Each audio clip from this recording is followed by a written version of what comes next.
plasmas espaciales, perturbaciones de gran escala del viento solar, entre otras.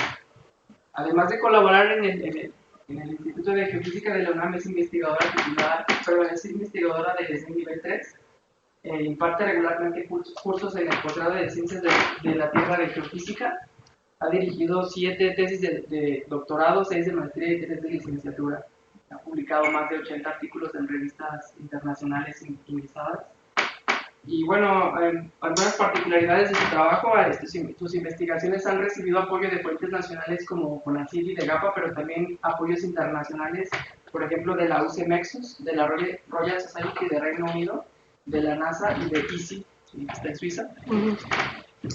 La doctora Cano también ha trabajado con datos de misiones espaciales, como por ejemplo las de Cluster, las de Galileo, Cassini, Messenger, entre otras. Es investigadora principal de un proyecto del programa Guest Investigator de la misión Cluster de la Agencia Espacial Europea. En 2005 recibió la distinción Juana de Asbaje, otorgada por la UNAM. Entonces, pues como podrán ver, tiene un currículum impresionante la doctora, y le agradezco a la doctora que nos haya aceptado la invitación de participar en este coloquio. Me comenta que es la tercera vez que viene al instituto, así que bueno, pues se van a conocer a algunos de ustedes, ¿no? Bienvenida y muchas gracias por aceptar la invitación. No, al contrario, muchas gracias, Víctor. Siempre es un gusto venir, y bueno, cada que da uno un seminario, pues aprende uno que hay referencias y trabajos que no ha leído. Entonces, bueno, de lo que les voy a hablar hoy, lo que más he trabajado yo desde que hice mi doctorado es en el estudio del choque de proa que se forma delante de la Tierra.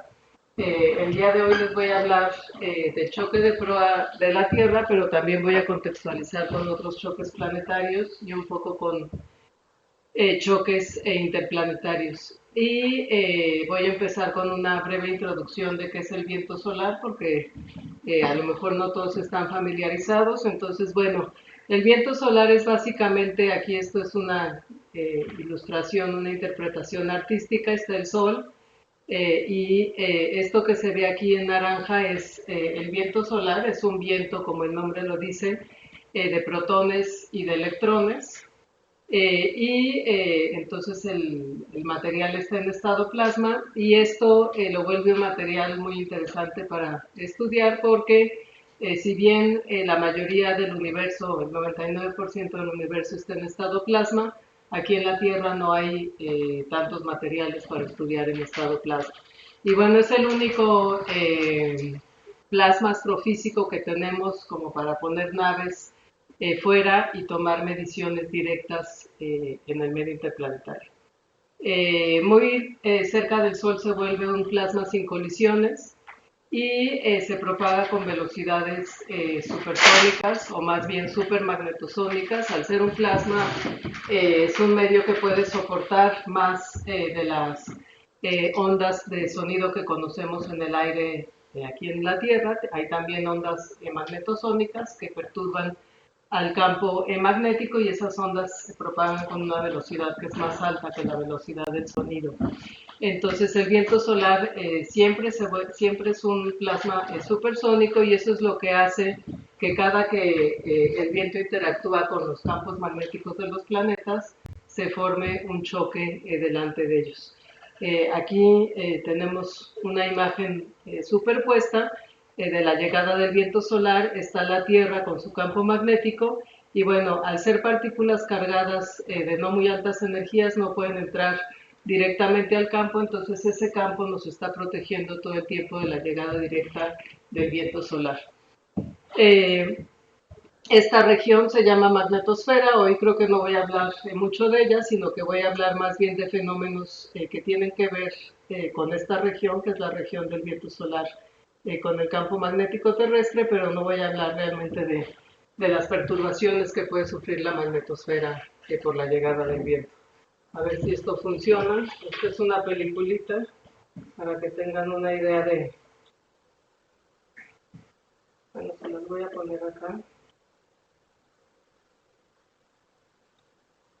Entonces esta es una peliculita muy simple, pero lo que creo que es interesante es que ahora se habla mucho de las eyecciones de masa coronal, que son estas burbujas grandes que pueden salir a veces del viento solar. Yo hoy voy a hablar básicamente a lo largo de casi toda la plática de qué pasa en este viento solar, que es como el medio ambiente background, y encima de este viento a veces pueden estar estas eyecciones, pero como les digo, yo voy a hablar más de fenómenos en el viento solar y no relacionados con eyecciones de masa coronal.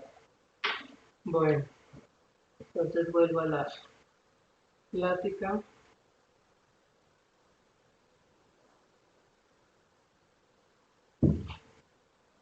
Bueno, entonces, como parte todavía de la introducción, aquí tienen ustedes una tabla en donde muestro que hay dos componentes de viento solar. Reciben el nombre básicamente de viento solar lento y viento solar rápido porque pues, tienen velocidades diferentes, pero no solo tienen velocidades diferentes, sino que el viento solar lento es más denso. Estos son datos a la altura de la órbita de la Tierra, entonces el viento solar lento tiene como 10 partículas por centímetro cúbico, el viento solar rápido es aún más ralo, entonces como les dije hace rato, esto es pues muy poquito material en un espacio muy grande y por eso es un plasma sin colisiones. Tiene temperaturas como de 10 a la 5 Kelvin y hay una pequeña componente de helio y algunos materiales más pesados, pero pues esto es realmente muy poquito.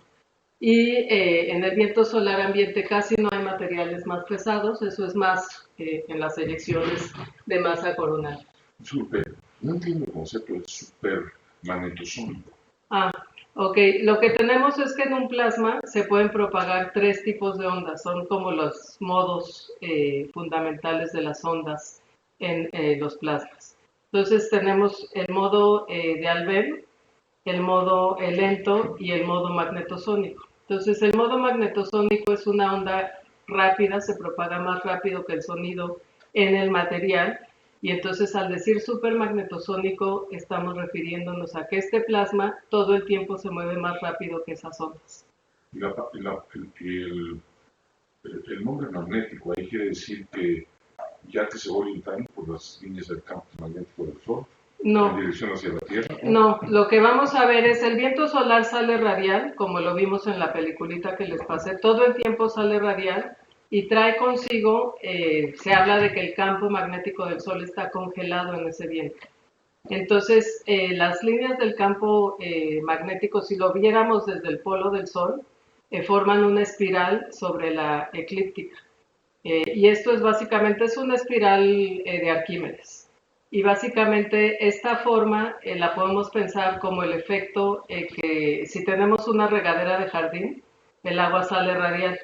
Pero a la hora que vemos las trayectorias como esta regadera está girando, las gotas mapean espirales vistas desde arriba. Entonces, el viento solar no se orienta por el campo, pero todo el tiempo vienen juntos. Vamos a ver que las partículas individuales, o sea, el movimiento de bulto del viento solar es radial, pero las partículas, pues son partículas cargadas, entonces sí sufren orientaciones y van girando a lo largo de las líneas de campo.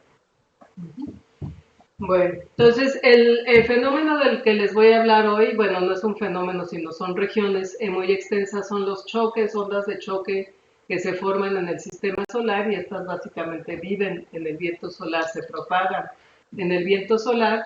Y bueno, hay diferentes tipos. Por un lado están los choques de proa, como el de la Tierra, que vamos a ver tienen una forma como de tipo bala delante de nuestro planeta.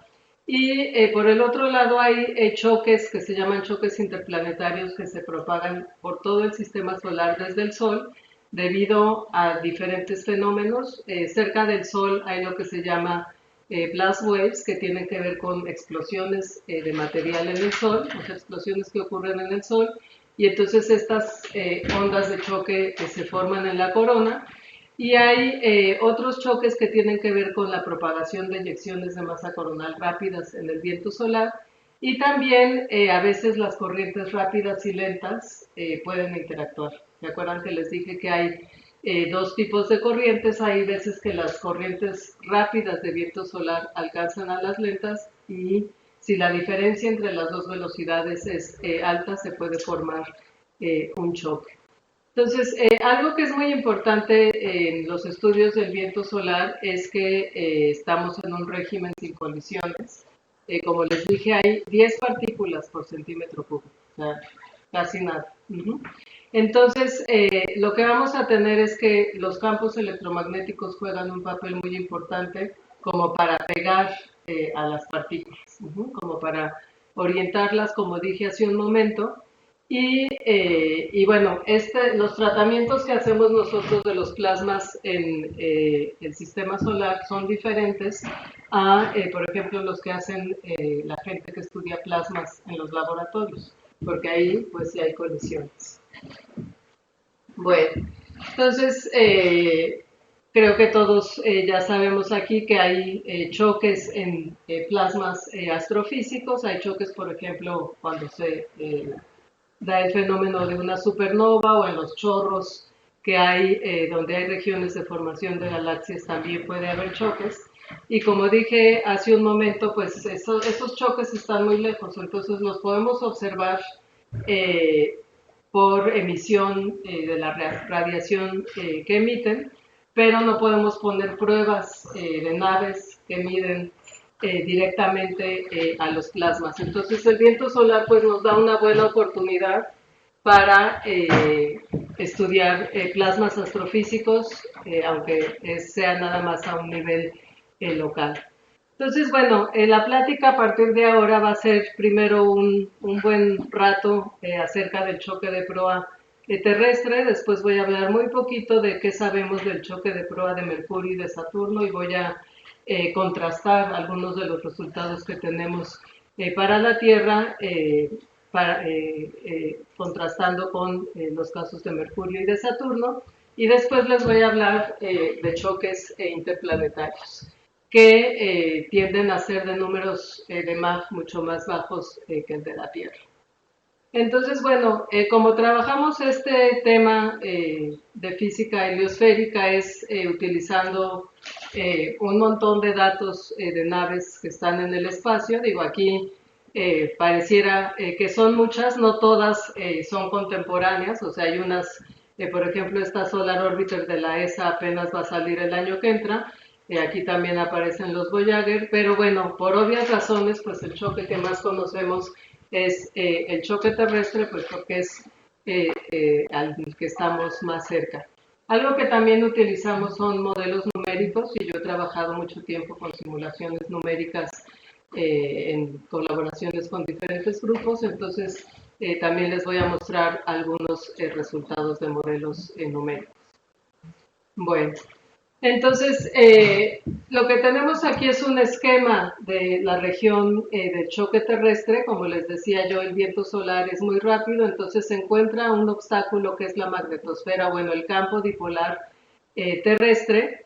Llega el plasma radial desde el Sol, de aquí de la izquierda a la derecha, y como les dije, este plasma es una colección de protones y de electrones, o bueno, de iones y electrones. Y entonces estas partículas no pueden penetrar fácilmente al campo magnético, o sea, no tienen energías lo suficientemente altas. Y entonces este obstáculo deja de ser dipolar y se forma la magnetosfera, que tiene una forma más alargada. Aquí no sale completa, pero del lado día el dipolo se achata y del lado noche esto se alarga y bueno, termina teniendo una forma como de cometa o de bala. Y bueno, este choque lo podemos interpretar o lo podemos hacer la metáfora de que la Tierra es un barco que se está moviendo muy rápido en el agua y bueno, también podemos pensar en un avión. Entonces, esta onda de choque que se forma delante del barco, pues es lo que sería el choque de proa terrestre. Por eso es que se llaman choques de proa o bow shocks en inglés. Entonces, bueno, para estudiar los choques lo que hacemos es considerar, o bueno, clasificarlos de alguna manera y saber si son intensos o no, o qué tipo de comportamiento van a tener en ciertos sentidos. Hay tres parámetros. Uno es el número de Mach, que es básicamente la velocidad del fluido que está generando el choque al llegar con un obstáculo, dividida entre ya sea la velocidad de las ondas de Alfvén o la velocidad de las ondas magnetosónicas a las que me refería hace un momento. También tomamos en cuenta cuál es la beta del plasma, que esta es la razón entre la presión térmica y la presión magnética del sistema. Y hay un tercer parámetro que es la geometría del choque, que esas se las voy a explicar un poquito más adelante. Entonces, bueno, el choque de la Tierra, el choque de prueba de la Tierra, tiene números intermedios comparado con, por ejemplo, el choque de prueba de Saturno o el de Mercurio. Sus números de Mach están entre 6 y 12. Si lo comparamos, por ejemplo, con el número de Mach para Saturno, ese siempre es mayor de 12, como 20, 50 inclusive. Y por el contrario, el número de Mach de Mercurio es menor, como 4 o 3. Entonces, pues es un choque intermedio y también es un choque intermedio en cuanto al tamaño, en cuanto a la escala. La distancia que hay de la nariz del choque, que sería esta región, al centro de la Tierra es como de como de 15 radios terrestres. Y la distancia de donde termina el campo, o sea, la magnetosfera al choque, es así, es como de 3 o 4 radios terrestres. Y bueno, tiene un ancho de aproximadamente 100 kilómetros, pero esto vamos a ver que varía dependiendo de la geometría del choque. Aquí hay un comparativo con los choques en otras regiones del sistema solar. Entonces, como les decía, aquí el pico para los parámetros en la Tierra, pues está con números de Mach como de 10, 6 a 12 por ahí, y la beta está alrededor de 1. Estos son los valores como más frecuentes. Pero si se fijan, pues hay toda una serie de posibilidades de valores. Entonces eso lo hace también un buen lugar para poder estudiar fenómenos que suceden en el espacio de parámetros de choques de otros planetas. Aquí si se fijan, pues tenemos que el choque de Saturno y de Júpiter tienen números de Mach mucho más altos. El de Mercurio, como dije, tiene números de Mach mucho más pequeños, y también los choques interplanetarios tienen números de Mach muy pequeños. Y bueno, esto de los números de Mach es básicamente qué tan intenso es el choque. Los cometas también pueden tener ondas de choque delante de ellos. Hay veces que, por ejemplo, el cometa Halley es un cometa que a la hora que se empezó a evaporar produjo una región muy grande con el material que se evaporaba. Entonces alcanzó a generar un choque delante de él. Los cometas que son chiquitos muchas veces no tienen choque, sino nada más una onda de compresión delante de ellos. Entonces, bueno, ahora les voy a explicar lo de la geometría. Aquí lo que tenemos esta es una imagen de una de estas simulaciones numéricas en donde está graficada la temperatura. Entonces el choque es esta región, o sea, una vez que el plasma pasa a través del choque, el plasma se calienta mucho. Y aquí si se fijan, hay una región delante de una parte del choque que se llama el antechoque, y hay otra parte donde no hay nada delante del choque. Entonces, el que se forme o no un antechoque tiene que ver con la geometría, que las líneas del campo magnético, y este es el campo magnético interplanetario, o sea, el que viene desde el Sol, eso depende, o sea, el que se forme o no el antechoque depende de si el campo magnético está conectado o no con el choque. Entonces aquí esta flecha está indicando la dirección promedio del campo magnético interplanetario. Bueno, en este caso, al ser un modelo, es una región que tomamos inicialmente fija. Entonces lo que vamos a tener es, si vemos este esquemita, esta es localmente la superficie del choque y tenemos la dirección normal al choque. Entonces, cuando el campo magnético interplanetario es casi paralelo o forma un ángulo pequeño con la normal, las partículas que vienen en el viento solar y que a veces son rebotadas por los potenciales que hay aquí en el choque, pueden escapar río arriba hacia el viento solar y entonces generan esta región con partículas que son supertérmicas, o sea que tienen más energía que el viento solar ambiente. Por el contrario, aquí en esta región que es la zona cuasi perpendicular, tenemos que la normal al choque y el campo magnético interplanetario forman un ángulo mayor a 45 grados. Entonces aquí las partículas que tratan de escapar son atrapadas, o sea, como son partículas cargadas, tienen que girar alrededor del campo magnético y entonces quedan atrapadas en el choque y eventualmente son transmitidas hacia el lado río-abajo que se llama. Entonces aquí lo que tenemos es que toda esta región es la región cuasi paralela, o sea, aquí las líneas de campo todas están a 45 grados. Entonces, si se fijan en esta zona, que es la zona cuasi perpendicular, pues no hay conexión del campo magnético al choque, sino que las líneas son así. Entonces, en esta zona las partículas quedan atrapadas y por eso no tenemos nada de antechoque río arriba. A la hora que vemos cuáles son las características del choque mismo para cuasi paralelo y cuasi perpendicular, lo que vamos a tener es que el cuasi perpendicular, o sea, el salto en el choque cuasi perpendicular es es un escalón. Aquí lo que tenemos son diferentes parámetros. Está la densidad, la velocidad en componentes, el campo magnético y aquí solo está graficada la componente X del campo magnético.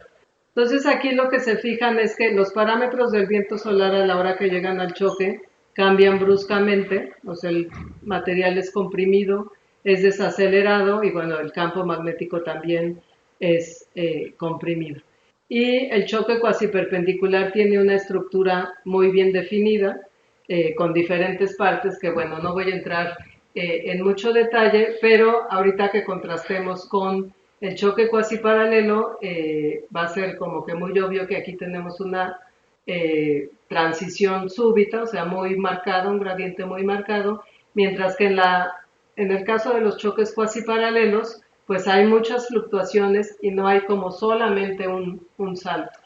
Entonces, en el caso del choque cuasi paralelo, tenemos también un montón de ondas río arriba, o sea, aquí esta sería la región del choque, pero si se fijan río arriba, o sea, antes de llegar al choque, que estaríamos acá, hay un montón de ondas, tenemos en la densidad un poco de ondas, en la velocidad también se ven muchas fluctuaciones, y en el campo magnético es donde más perturbaciones vemos.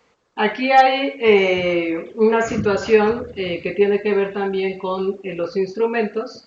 Las antenas que miden campo magnético pueden tener resoluciones mucho más altas que los instrumentos que miden distribuciones de partículas. Entonces siempre vamos a tener más puntos en las series de tiempo que son de campo magnético que en las del plasma. Por eso aquí se llegan a ver ondas de frecuencias más altas. Entonces, bueno, haciendo un sketch, si ustedes me preguntan cuáles son los ingredientes principales del antechoque terrestre, pues aquí hice una listita. Aquí este es un dibujo artístico, este sería el choque. Vamos a ver que no es una superficie lisa, sino que puede tener mucha estructura. Acá está el antechoque. Y ya les dije que hay ondas, son ondas electromagnéticas. Estas ondas pueden crecer y formar unas estructuras no lineales que se llaman slams. Y también les voy a platicar de otras estructuras que ahora estamos estudiando mucho, que se llaman cavitones, que pueden llegar a interactuar con el choque y formar como hoyitos locales en el choque. Entonces, originalmente, por ejemplo, cuando yo hice el doctorado, pues uno de los temas principales de esta área, pues era estudiar a las ondas y a las distribuciones de iones, hacer toda una caracterización de cómo son las funciones de distribución de los iones aquí en el antechoque. Y nos quedábamos nada más en el estudio de las ondas. Ahora hay datos con más resolución y bueno, hay además más datos. Entonces hemos visto que se forman también estas otras estructuras Y bueno, ahora un tema de estudio también es ver qué les pasa a estas estructuras cuando llegan al choque y ver si sobreviven o no en la magnetofunda, y eventualmente algunas de estas estructuras son compresivas, entonces es posible que perturben también a la magnetosfera, o sea, al campo magnético terrestre. Entonces, bueno, aquí les puse un cruce como para que vean qué es lo que ve una nave cuando está pasando del viento solar, después al antechoque y después al choque. Entonces aquí lo que tenemos es tres componentes para el campo magnético en diferentes colores. Este es el campo magnético, que está en nanoteslas, la magnitud. Esta es la presión. Después tenemos velocidad en componentes y la magnitud de la velocidad. Y hay temperatura graficada. Aquí usamos mucho el concepto de temperatura paralela y temperatura perpendicular, que es construir temperaturas a lo largo de la dirección del campo magnético y también en dirección perpendicular al campo magnético. Y bueno, este es el espectro de energía de los iones. Entonces, si se fijan, en el viento solar, pues el viento solar casi no tiene perturbaciones. Una vez que entramos al antechoque empieza a haber un montón de ondas. Y una vez que cruzamos el choque, el campo se comprime y estas ondas se vuelven de amplitud mucho más grande y son muy compresivas.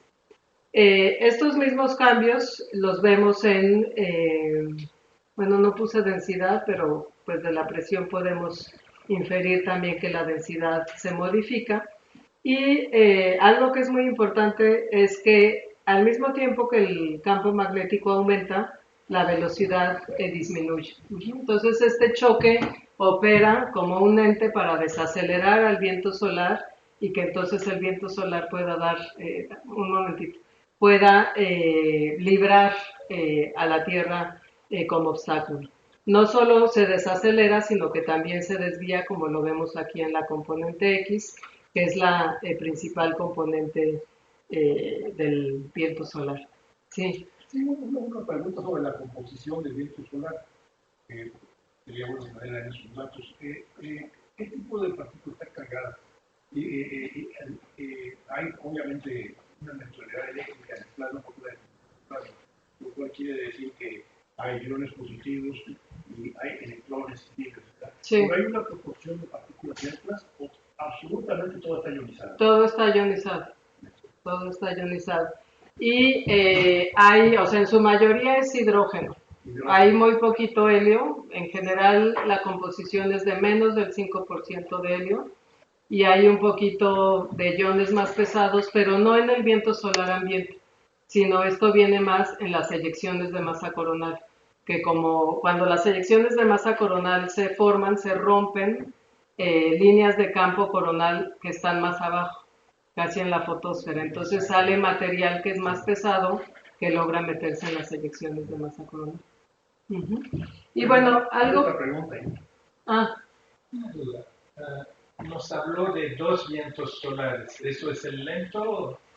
Este es, déjenme ver, aquí está, este es lento. Este tiene una velocidad como de 370 kilómetros por segundo. Y el otro no se ve. Es que a veces, o sea, no vienen juntos. O sea, lo que pasa es, está el Sol y el Sol no es uniforme. Hay veces que tiene hoyos, que son los llamados hoyos coronales. Entonces hay épocas cuando el Sol está muy activo, puede uno ver un intervalo de viento solar lento y después un chorro de viento solar rápido. Y como dije, a veces el rápido alcanza lento y se puede formar una onda de choque. Pero es como tener una manguera o bueno, una esfera donde hay hoyos con mangueras diferentes, ¿no? Entonces lo que nosotros vemos aquí ya es lo que una nave que está solo en un lugar recibe. Y bueno, aquí lo que les quería explicar con este espectro de energía es este haz, es el haz del viento solar, o sea, lo que se ve en rojo es el haz del viento solar, Y si se fijan, antes de llegar al antechoque, pues solo se ve viento solar, ¿no? Es esto rojo más un poquito esto verdoso. A la hora que llegamos al antechoque, empieza a haber una segunda componente en términos de energía, y estos son los iones que pueden rebotarse en el choque, que como les decía son supertérmicos. Entonces originalmente eran viento solar, llegan al choque y por diversos procesos de reflexión y aceleración ganan energía y forman este segundo haz. Y después aquí en la magnetofunda lo que tenemos, o sea, ya cuando atravesamos el choque, vemos que el haz del viento solar ya se calentó, o sea, se perturbó, por eso aquí se ve un poco más ancho, y también vamos a tener una componente de iones difusos y energéticos. Entonces, esto es lo que las naves ven cotidianamente, digo, tienen órbitas, depende de la misión, más o menos elípticas, y bueno, son como los datos iniciales con los que nosotros trabajamos para caracterizar estas regiones. A partir de los datos de partículas, pues también podemos construir distribuciones de partículas y más adelante les voy a presentar algunas. Entonces, bueno, durante mucho tiempo, cuando hubo las primeras misiones, una de las primeras misiones fue IC, en los 80 pues, se empezó a ver que las ondas no eran igual en todas las regiones no eran iguales en todas las regiones del antechoque, y se hizo como una caracterización de los 4 tipos que más comúnmente se observan. Entonces aquí esta gráfica es muy famosa. Pueden ver ustedes que pues hay ondas que tienen amplitudes pequeñas y frecuencias altas, como estas de 1 Hz, o hay otras que son casi como ondas tipo libro de texto, como ondas de Alben, que se llaman las ondas de 30 segundos, porque pues sus periodos son de 30 segundos. Después hay otras que se llaman ondas de 3 segundos, que son como trenes muy modulados, y bueno, todavía no sabemos muy bien por qué a veces estas ondas de 3 segundos están tan moduladas y otras veces no. Aquí les puse un ejemplo de los modulados. Y después hay otro tipo de ondas que se llaman shocklets, que evolucionan de estas de 30 segundos, o sea, también tienen periodos como de 30 segundos, pero si se fijan, estas ondas ya no son tan sinusoidales, sino que están empinadas. Y aparte de estar empinadas, tienen estos trenecitos chiquitos que se llaman, son ondas Whistlers, o sea, son ondas de frecuencias más altas, y se forman cuando las ondas empiezan a empinarse mucho y a romperse. Entonces, bueno, un tema de estudio que sigue muy en boga es, ahora como les dije, hay mejores datos, es entender qué genera las ondas. Las ondas estas de 30 segundos, al parecer se crean por la interacción de los iones reflejados con el viento solar incidente, se forman inestabilidades en el plasma, y hay básicamente procesos de intercambio de energía por resonancia de ciclotrón, y entonces estos iones rebotados dan un poco de energía a las ondas. Entonces, bueno, no solo hay diferentes tipos de ondas, sino también hay diferentes tipos de distribuciones. Estos son unos datos muy viejos de ICI, ahorita les voy a enseñar unas distribuciones un poquito más, ahora que se ven como que más claras, pero aquí este sketch es como muy ilustrativo de dónde están los diferentes tipos de ondas y también los diferentes tipos de distribuciones. Aquí lo morado es el choque, la región amarilla es el antechoque de iones, y si se fijan, pues las ondas son más compresivas entre más cerca estemos del choque. Y en cuanto a distribuciones de partículas, lo que tenemos es este pico grande, es el haz del viento solar incidente, o sea, es mucho más denso que los iones rebotados, entonces en el espacio de velocidad. Y lejos del choque tenemos los iones reflejados como haces fríos, que acaban de ser rebotados y se mueven básicamente en esta región. La interacción de estos dos haces es lo que genera las ondas, y eventualmente las distribuciones también empiezan a interactuar con las ondas que generaron, y entonces la distribución fría del haz reflejado empieza a ser,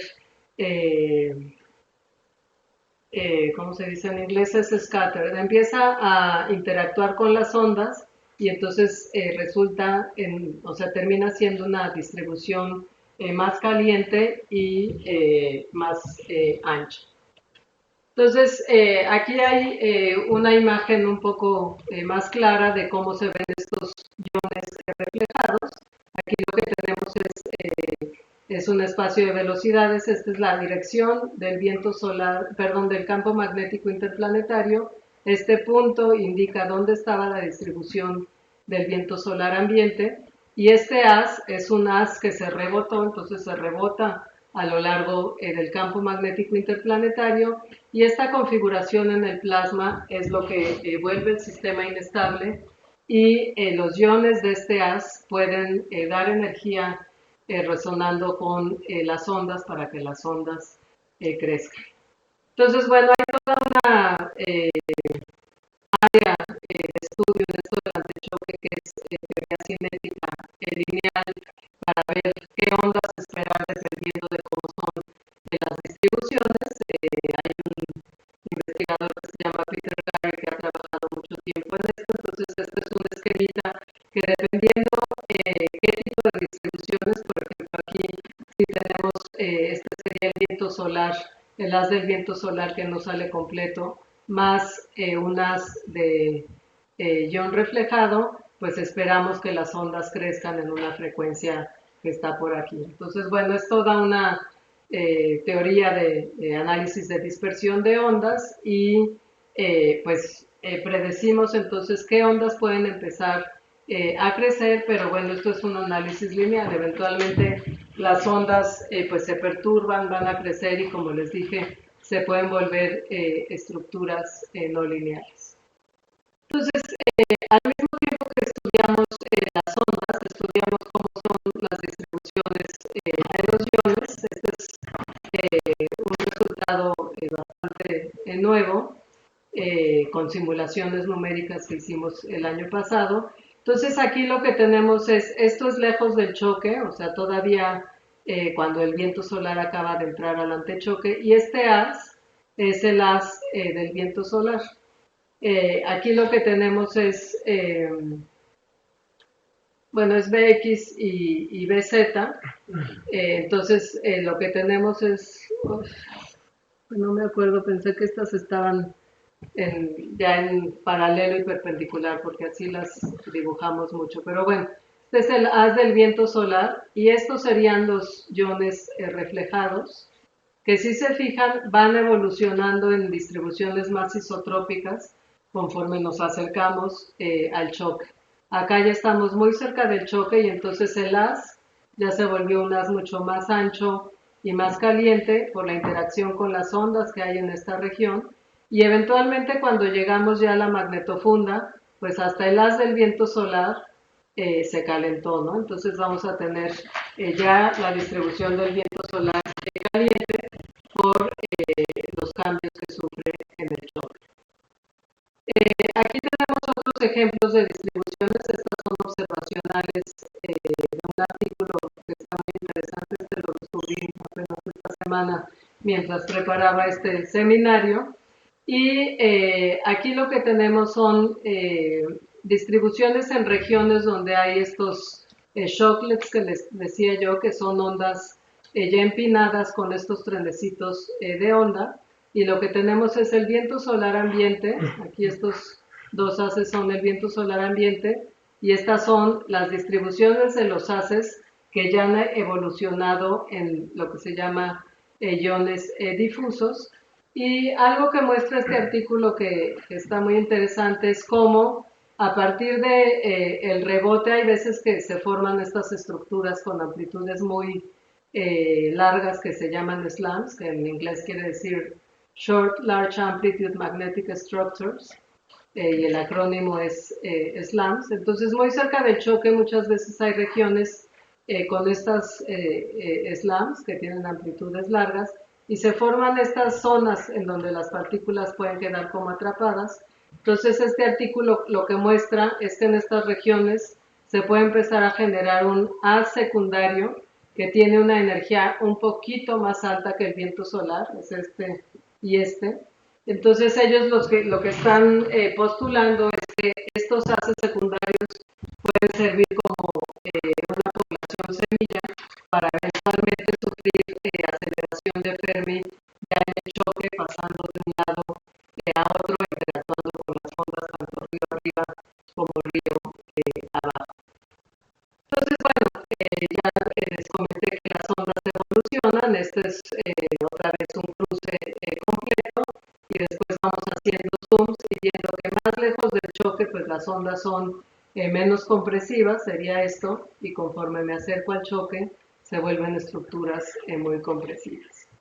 Entonces, esto mismo lo hemos visto con simulaciones. Aquí lo que tenemos es que lejos del choque, este sería el corte A, pues las ondas casi no son compresivas, y conforme nos acercamos al choque en el corte C, pues ya tenemos estructuras deformes que ya no son sinusoidales y que se han empinado.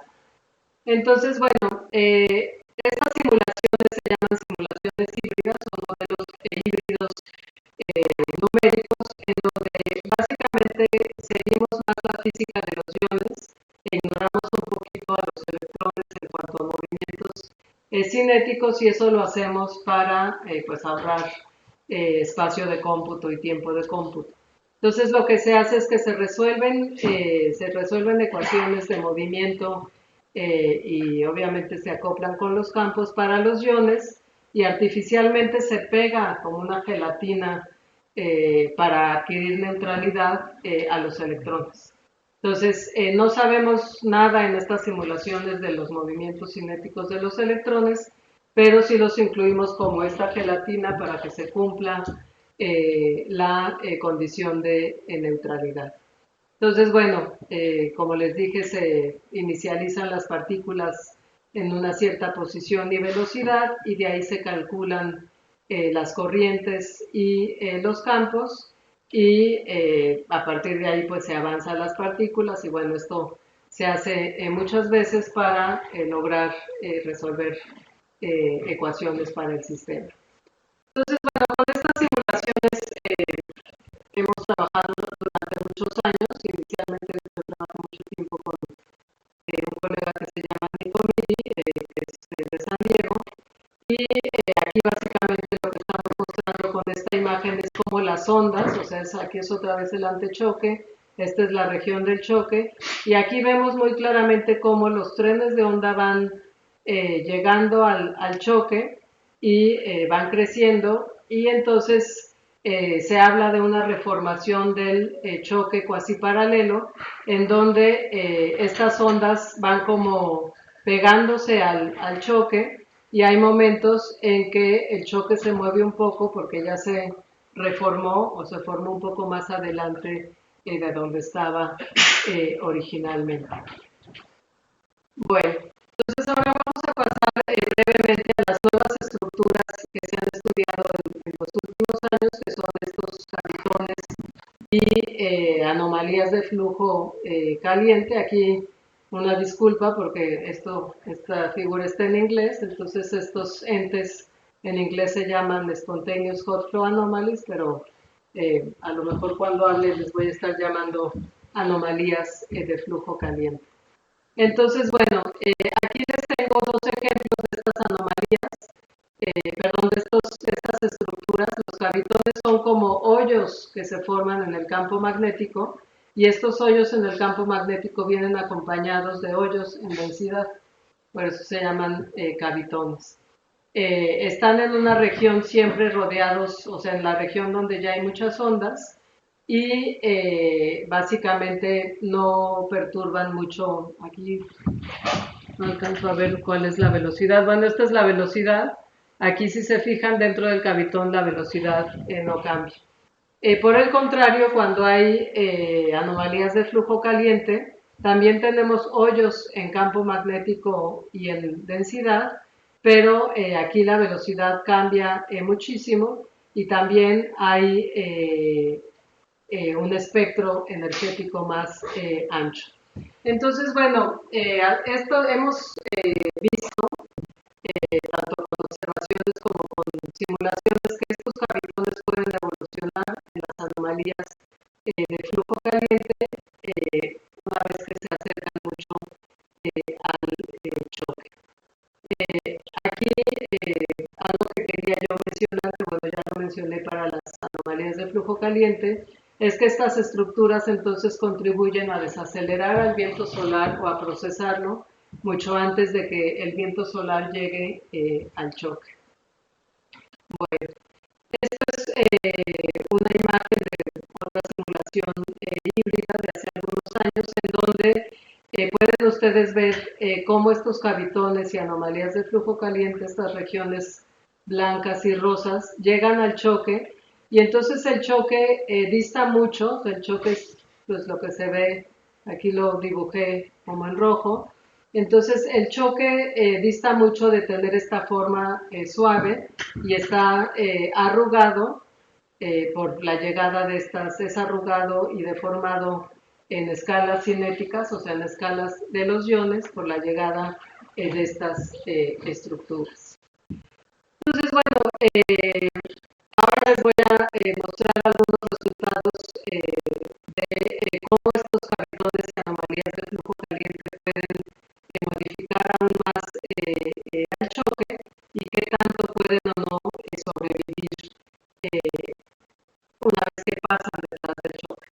Y bueno, esto es resultado de dos trabajos, de dos colaboraciones. Uno es con la misión Closer, en donde pedimos que nos acomodaran las naves de una cierta manera, y el otro es una colaboración con colegas de Helsinki con un código un poco más nuevo que el que estábamos usando antes, que tiene pues más capacidades de cómputo y puede resolver de una manera más realista las escalas globales del sistema de interacción del viento solar con la Tierra.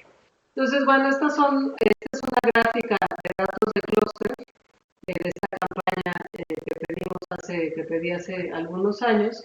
Y entonces aquí ustedes pueden ver datos de dos naves, la nave verde, vamos a llamarle la nave verde, estaba más afuera del choque y la roja ya estaba cruzando el choque.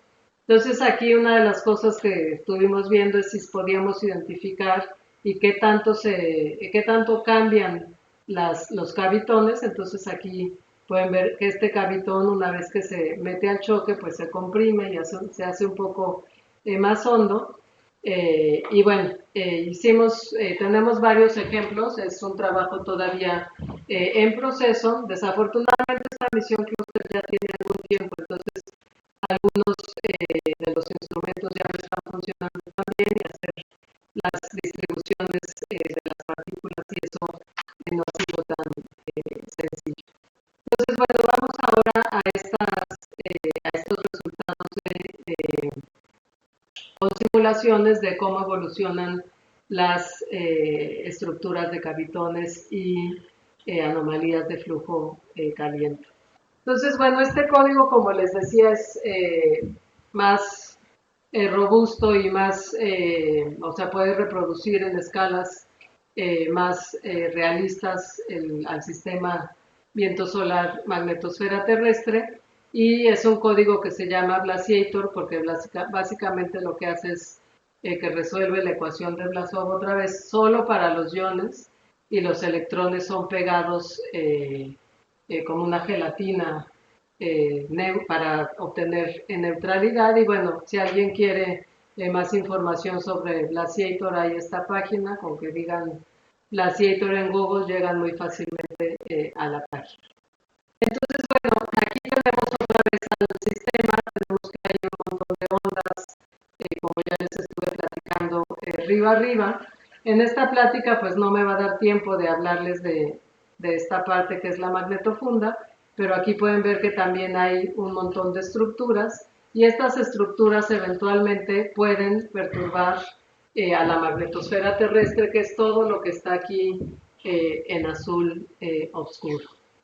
Entonces, bueno, lo que encontramos con este estudio es que, pues río arriba se empiezan a formar cavitones, los cavitones aparecen en negro y en verde están las anomalías, son todas estas bolitas verdes, son las anomalías de flujo caliente, y estos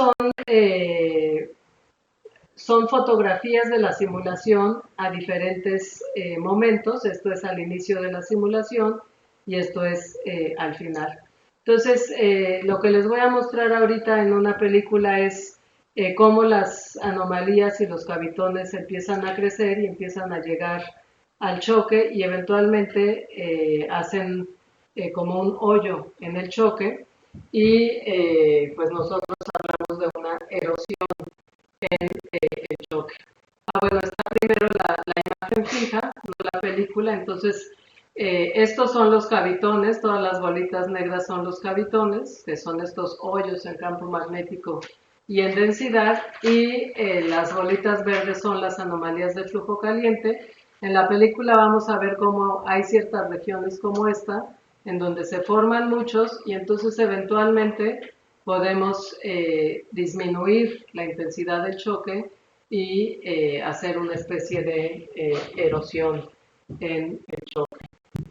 Bueno, a ver, espero que la película funcione y no se me ponga.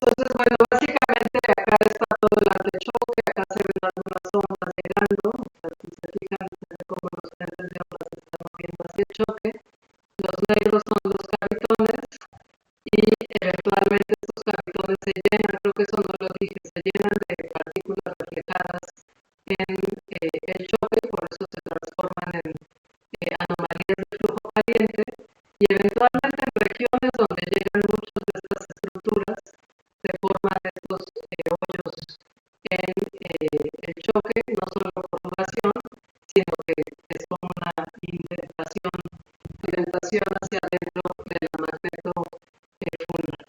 Estas estructuras que son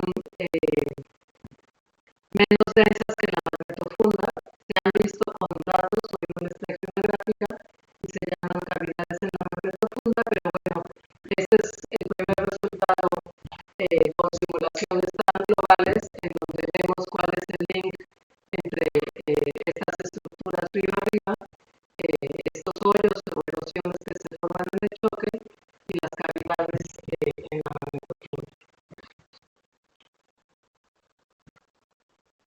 Bueno, creo que no me va a dar tiempo de dar todo lo que traje hoy, pero bueno, les voy a platicar muy brevemente de los choques de Mercurio y de Saturno y ya otro día de los choques interplanetarios. Entonces, bueno, esta es una gráfica que a mí me gusta mucho porque muestra los tamaños relativos entre las magnetosferas de la Tierra y de los otros planetas. Entonces, bueno, estamos familiarizados con el tamaño del de la Tierra. Aquí este cuadrito es el tamaño del sistema de la magnetosfera de Mercurio. Y después, si nos vamos a los planetas grandes, este cuadrito es el sistema de la Tierra comparado con Urano y Neptuno. Y ahora yéndonos a las magnetosferas aún más gigantes, este cuadro es cómo son los sistemas de Urano y Neptuno comparado con Júpiter y con Saturno.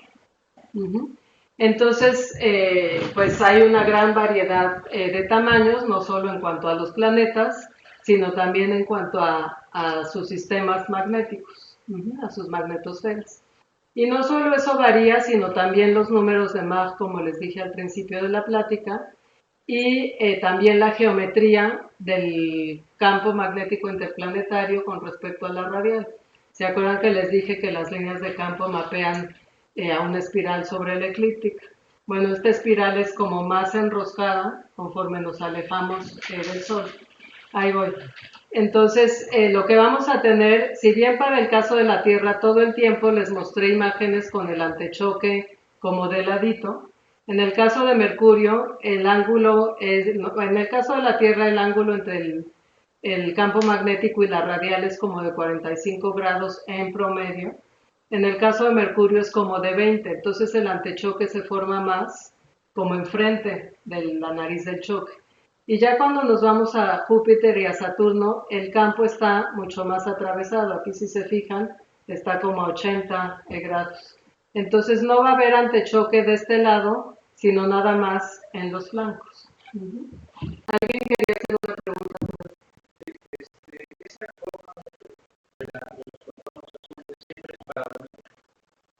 Para los choques planetarios, sí.